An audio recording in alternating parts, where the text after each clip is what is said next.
Hey Travis kiddos, it's Wednesday and it's time for some social emotional work with our second step lessons. We're on lesson 20, which is about inviting others to join. So last week we talked about fair ways of playing. We had three options. Do you guys remember what they were?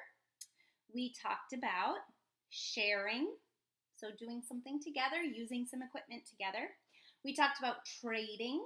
So if I want what someone else has, I can offer a trade with them, right? Or taking turns. So first you get to do that for a minute, and then I get to do it for a minute, or however you work out the terms. Sharing, trading, and taking turns are three ways of fair play. So today we're going to talk about inviting to join in. So Snail and I are going to be over here reading a book. So Snail, this book is about sounds. People use sounds to send messages. Clapping hands say good job. A knock on the door asks, is anyone home? And the siren on a fire truck means get out of the way. Let's see, Puppy is over here. Looks like Puppy wants to join. He tried to come over, but then he ended up leaving and not coming over to join. Puppy, would you like to read with us?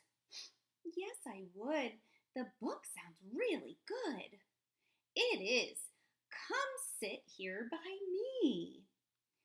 Snail, you noticed that Puppy wanted to read the book with us. You had empathy for Puppy and assertively invited Puppy to join in. That means you asked him to do what we were doing. Thanks, Snail. It feels good to be invited to join in. So Snail and Puppy, why don't you guys go and read that book about sounds together while I continue to tell the class about how to invite others to join in. Okay? Snail and Puppy, such great friends to each other. They're always looking out for each other. They're always helping each other feel better. And they noticed that someone needed something, right? Snail noticed that Puppy was feeling left out and wanted to join. So Snail was super nice and invited him right along, right? And that makes people feel better. So I'm going to give you a scenario here. Check out this picture. So this is Abraham over here. Now Abraham is standing by himself watching Rita and Lamar painting. And they're in the after school program. They're painting a picture together of underwater creatures. It looks like fun, but Abraham does like to paint. He wishes he could paint with them. Lamar notices Abraham. So Lamar over here notices Abraham. And he knows what it's like to feel left out. And he knows that it's a fun activity. So he says to Rita, let's ask Abraham to paint with us. Rita says, no, we don't need any more help. Now Lamar has a problem. So let's think about those problem-solving steps we've been talking about for the past few weeks. It was a 4-step program, STEP. Do you remember what the first problem-solving step is? The first step is S, say the problem. So here, the problem is that Lamar wants to ask Abraham to join and paint with them, but Rita does not want that. That is a problem. So how do you think Abraham is feeling? Is he feeling left out? Is he feeling bored? Does he want to paint? Does he feel alone? Lots of feelings he could be feeling, huh? And maybe sometimes when you feel left out, you don't feel strong enough or comfortable enough to go ask for help or to ask to join something. Have you ever felt that way? I've definitely been in situations where I haven't felt comfortable going to ask if I can join.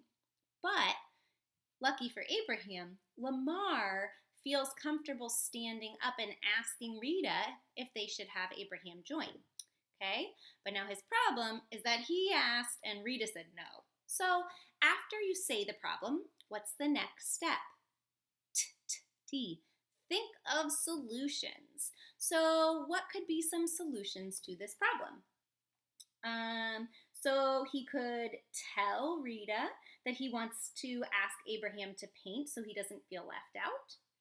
He could just invite Abraham to play anyway.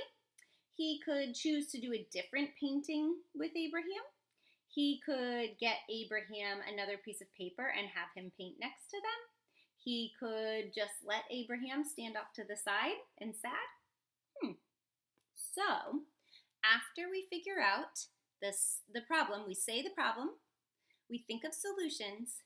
E, the third step, is explore the consequences. So the consequences that are the things that will happen because of the choice that you make. So what would happen if, let's see, if Lamar decides to go paint with Abraham instead, what might happen?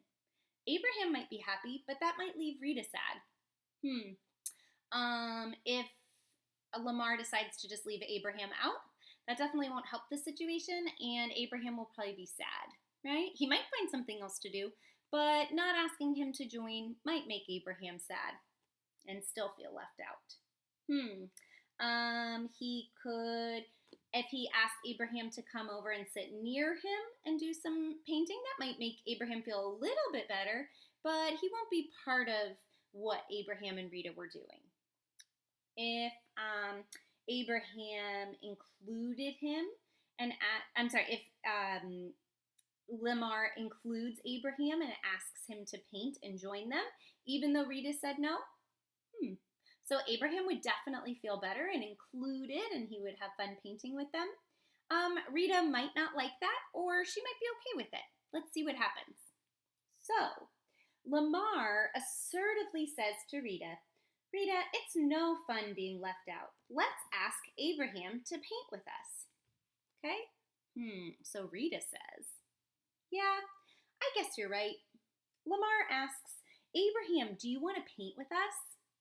Abraham smiles back and says, sure, thanks. He comes over to join them. Rita hands him a brush and smiles. Wow! Oh, I skipped the last step. So, S was say the problem. T, think of solutions. E, explore the consequences. And what Lamar did was he picked the solution that had the best consequences, right? That was the last step, P.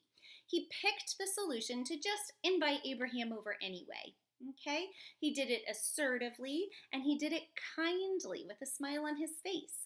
When you invite someone and you have a smile on your face and you do it in a friendly way, they'll probably want to join you, and they'll feel good about it. If you invite someone and say, do you want to play? It doesn't sound like you actually want them to play, and that might not make them feel very good about it. Okay, so when you're inviting someone to join you, you know it's going to make them feel good. So make sure that you have a friendly face on. Maybe it's not always a smile, but smiles make me feel better for sure. So how about this situation? What if I notice a classmate doesn't have a partner for PE? I will invite my partner to join me. So I will say, hey, Bob, will you be my partner for PE? And I smile, and I say it in a nice way. And hopefully Bob will accept the invitation and say, sure, thanks. Hey, accept. That's one of our vocabulary words this week, accept. So hopefully Bob will accept my invitation and join me, okay? So using a friendly, assertive voice, finding the best solution to the problem often is asking people to join in, Okay, it helps you. I always feel like the more the merrier. The more people, the more fun you have. That's what that saying means. And I also know that it makes me feel good to help someone else. You put drops in their bucket, it also puts drops in your bucket, right? So making other people feel better is a good feeling for yourself as well. So I'm going to give you some scenarios to think about and think how you would go through those problem solving steps, what you might do and say that would have the best consequences. Okay, so what if you notice your partner is being left out of a game or your friend is being left out of a game? What would you do? Would you invite them to come join the game? Would you go off and play a different game with them? What would you do? What if you notice your friend doesn't have a group for a science experiment? Would you invite them to join? Would you find a way to make it work?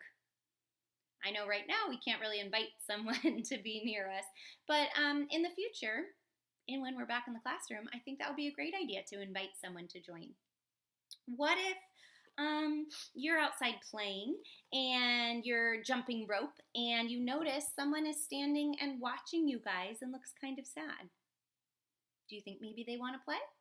Maybe you could invite them to join in. Okay?